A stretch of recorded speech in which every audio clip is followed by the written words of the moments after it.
मेरो नातिनी बढ्दै हुर्किँदै जाओस् दिनदिनै है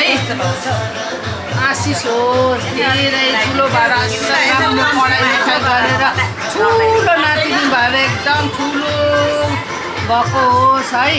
नानीलाई अलिक खतरा जखमदेखि बचाउनु हरेक रोग कष्टदेखि बचाउनु नानीलाई नातिनी केटीलाई सानोले मैले नातिनी केटी हेरेको ढोके त मैले ढोके चुम्मा गरे किची गरे मेरो रानी बेटी मना गर्न ल्याप्टी छु ल्याप्टी है मेरो नानीलाई खुट्टा राखेर सुत्छ नि लडेर खुट्टा राखेर लड्ने खुट्टा राखेर लड्ने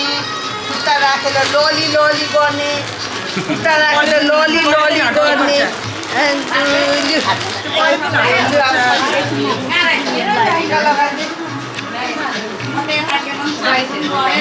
राइट हो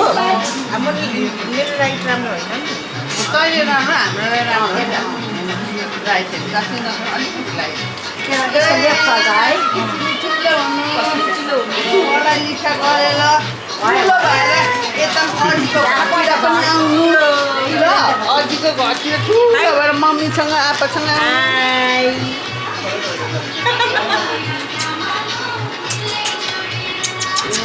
अब हेर्दा हेर्दा ठुलो भइहाल्छ है महिला भयो त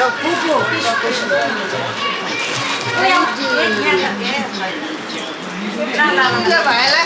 आउनुपर्छ नानीलाई त आम्मा के हो यस्तो फुपू जस्तो भएर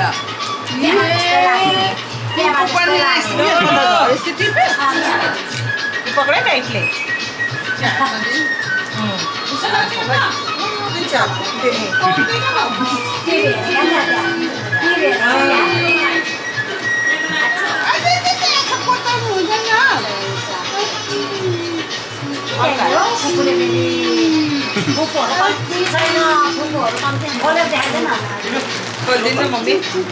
Thank you.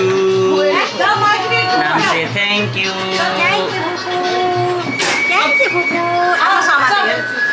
फुपूले के दिनुभयो आहा कराई करा यो चाहिँ हुन्छ होला के ठुलो भयो आहा म त ल्याइदिनु सबले यस्तै भयो थियो मलाई चाहिँ त्यो कालो क्या धागोमा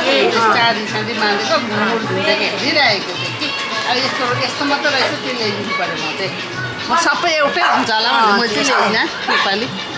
अब फेरि लिएर आउँछु ल ल त्यस्तो खालको ल नजर नलाग्यो भन्छ नि त्यो त्यो राम्रो हुन्छ कि त्यो ल्याइदिन्छु ल नानीलाई ल अब आउँदा थाहा भयो नाइस नाइस फ्रक ल्याइदिन्छु नाइस नाइस लुगाहरू ल्याइदिन्छु नानीलाई नाइस नाइस लिएर नै हाम्रो नानीलाई गराउँछ नातिनी नातिनी पनि भइसक्यो अमित तँलाई यस्तो सानोमा यसरी कति बयस तैँले मलाई कति दङ्गाउँथ्यो थाहा छ होला नि तर छोराको एउटा चाहिँ इच्छा पुरा गरिदेऊ न है बाइक किनिदिन्छु त्यो किनिदियो भन्थ्यो पनि हुन्छ ए सजिलो लाग्दैन नि मुखमा सामा छ हेर नि ठुलो हुँदा सानै भन्थ्यो शान्ति आन्टीले मलाई बाइक किन्छ भने किनिदिए भनिरहन्थ्यो नि त्यो बाउले मलाई कम्ती त्यो आप्पाले मलाई तामाम यो किनिदिए त्यो किनिदिए मलाई यो चाहियो त्यो चाहियो भन्थ्यो अन्त कस्तो दङ्गाउँथ्यो